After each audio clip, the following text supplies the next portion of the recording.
Assalamualaikum warahmatullahi wabarakatuh. Selamat datang di video saya. Perkenalkan, nama saya Rival Ahmad Fadilah, NIM 243169010029. Saya mahasiswa dari Prodi S1 Administrasi Rumah Sakit semester 1 tahun 2024. Pada video kali ini saya akan menjawab 5 pertanyaan yang diberikan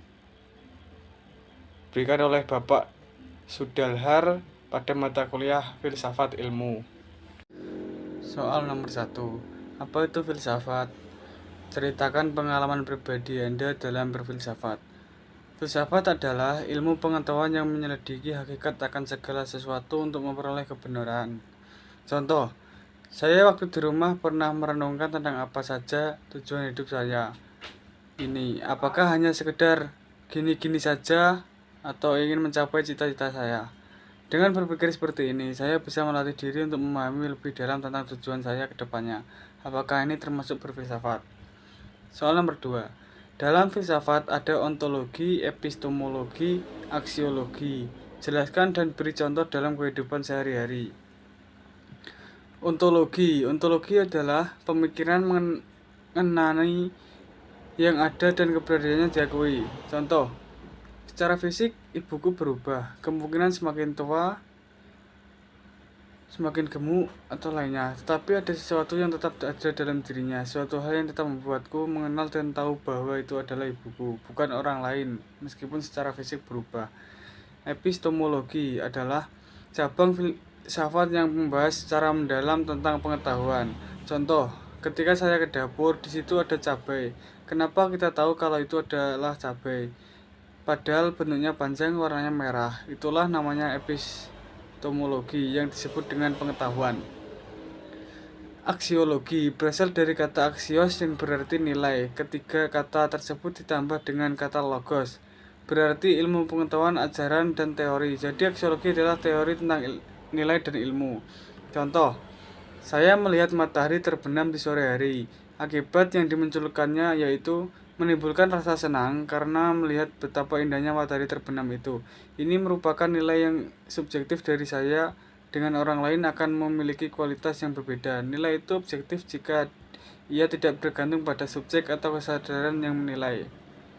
Soal nomor 3. Apa itu administrasi rumah sakit dan bagaimana planning kamu ke depannya?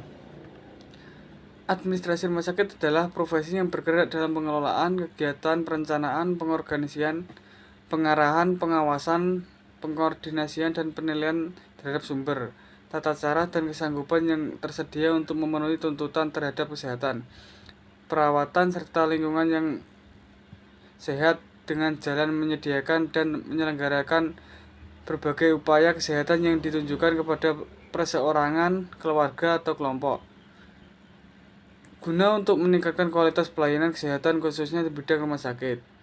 Planning saya ke depannya yaitu saya ingin belajar lebih giat lagi supaya saat sudah lulus nanti saya bisa maksimal saat bekerja di bidang administrasi rumah sakit. Soal nomor 4. Apa itu kebenaran dan bagaimana cara mencari kebenaran terkait logika, etika, estetika, politik, metafisika pada kehidupan Anda? Jadi, kebenaran itu bisa diartikan sebagai sesuatu yang diyakini dan terbukti sesuai dengan fakta dalam kehidupan sehari-hari yang menggunakan berbagai pendekatan untuk mencari kebenaran ini. Pertama yaitu menggunakan logika. Dalam mengambil keputusan penting, saya selalu berusaha berpikir rasional. Misalnya ketika dulu saya mau masuk sekolah SMA, saya membandingkan semua sekolah yang ada di Bojonegoro yang sekiranya cocok dengan diri saya. Dengan cara ini saya dapat membuat keputusan yang lebih terinformasi. Yang kedua yaitu menggunakan etika. Etika dapat menjadi panduan dalam menentukan pilihan moral ketika dihadapkan pada dilema seperti membantu teman meskipun saya sedang sibuk. Etika mendorong saya untuk mempertimbangkan dampak tindakan saya. Ini bisa membantu saya untuk bertindak dengan penuh tanggung jawab.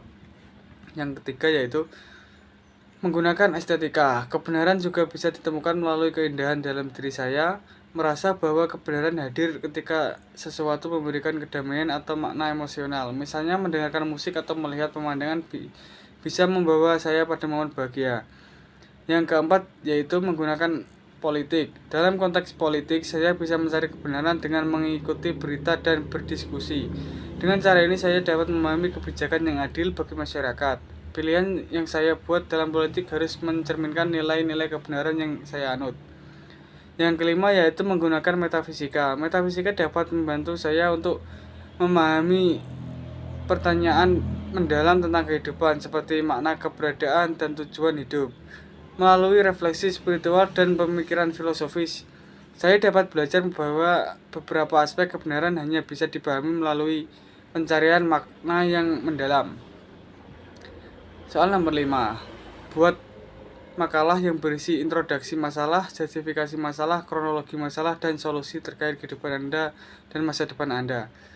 Yang pertama yaitu introduksi. Masalah di keluarga saya salah satu kendala terbesar adalah sulitnya menemukan waktu untuk berkumpul. Setiap anggota keluarga memiliki kesibukan masing-masing sehingga kesempatan untuk berkomunikasi menjadi semakin langka. Yang kedua, justifikasi masalah. Penting bagi keluarga saya untuk membangun komunikasi yang baik karena keluarga seharusnya menjadi tempat di mana kita saling mendukung, dan jika tidak diperbaiki saya khawatir akan mempengaruhi kemampuan saya untuk menjalin hubungan yang sehat di masa depan. Yang ketiga yaitu kronologi masalah. Masalah ini muncul secara bertahap seiring dengan meningkatnya kesibukan. Dulu keluarga saya sering berkumpul untuk menonton TV dan makan malam hingga berbagai cerita. Tapi sekarang waktu tersebut jarang saya temui pada keluarga saya.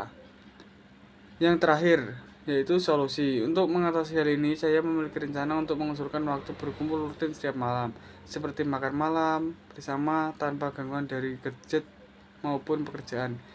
Dan dengan cara ini saya berharap dapat menciptakan suasana yang lebih hangat dan memperbaiki komunikasi antara anggota keluarga untuk menciptakan keluarga yang cemara.